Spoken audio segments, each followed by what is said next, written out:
ভেনেজুয়েলার সাবেক president Nicolas মাদুরোকে গ্রেপ্তারে মার্কিন সামরিক বাহিনীর প্রেসিডেন্ট ডেলসি রদ্রিগেজ। তিনি জানান, অভিযানের সময় যুক্তরাষ্ট্রের দাবি মানতে মাদুরোর মন্ত্রিসভার সদস্যদের মাত্র 15 মিনিট সময় দেওয়া হয়।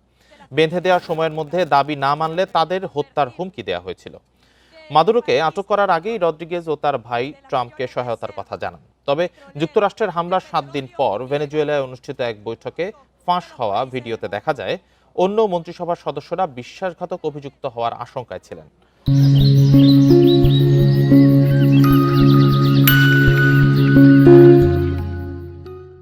রদ্রিগেজ বলেন, এমন পরিস্থিতিতে দায়িত্ব নেওয়া কঠিন ছিল, তবে তার অগ্রাধিকার ছিল রাজনৈতিক ক্ষমতা বজায় রাখা।